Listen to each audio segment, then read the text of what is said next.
BRS పాలనలో రాష్ట్రాన్ని అప్పుల కుప్పగా మార్చారని ఆరోపించారు రామగుండం ఎమ్మెల్యే రాజ్ ఠాకూర్. పెద్దపల్లి జిల్లా రామగుండం కార్పొరేషన్ పరిధిలోని పలు డివిజన్లలో అభివృద్ధి కార్యక్రమాలకు ఎమ్మెల్యే శంకుస్థాపన చేశారు. 6 గ్యారంటీలలో 4 హామీలను అమలు చేసినట్లు తెలిపారు రాజ్ ఠాకూర్. ప్రత్యేక నిధులతో రామగుండం నియోజకవర్గాన్ని అభివృద్ధి చేసేందుకు కృషి చేస్తామన్నారు ఎమ్మెల్యే.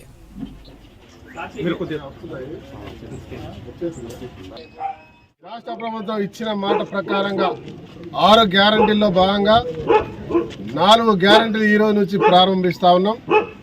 గతంలో 2 గ్యారంటీలు ఉచితంగా ఆర్టీసీ బస్సు ప్రయాణం, 10 లక్షల రూపాయల ఆరోగ్యశ్రీ, ఈరోజు 500కే గ్యాస్ సిలిండర్, అదే మాదిరిగా ప్రతి పేదవారికి 200 యూనిట్ల కరెంటు ఉచితంగా ఇచ్చే కార్యక్రమాన్ని ప్రారంభించాం. ఇవాళ ఏ ఇంటికి వెళ్ళినా ఇవాళ 200 యూనిట్లు ఉచిత కరెంట్ ఇస్తున్నంటే మాకు ఈ ప్రభుత్వం నిజంగా ప్రజాహితం కోరుకున్న ప్రభుత్వాన్ని చూస్తున్నాం. మేము ఊహించిన దానికంటే, మేము ఆలోచించిన దానికంటే గొప్పగా మా గురించి ప్రభుత్వం పనిచేస్తూ ఉంది.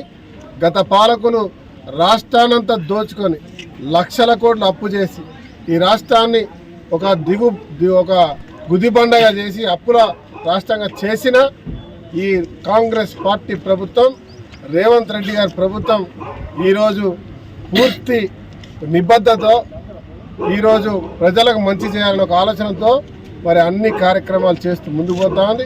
ఇవాళ ఉద్యోగాల అంశంలో ఉద్యోగాలు ఇప్పిస్తూ పోతా ఉన్నాం. నిరుద్యోగ సమస్యలు తీర్చడానికి రైతులను ఆదుకుంటా ఉన్నాం. అర్హులైన ప్రతి రైతుకి రైతు బంధుతో పాటు మరి 24 గంటల కరెంటు ఉచితంగా ఇస్తాం.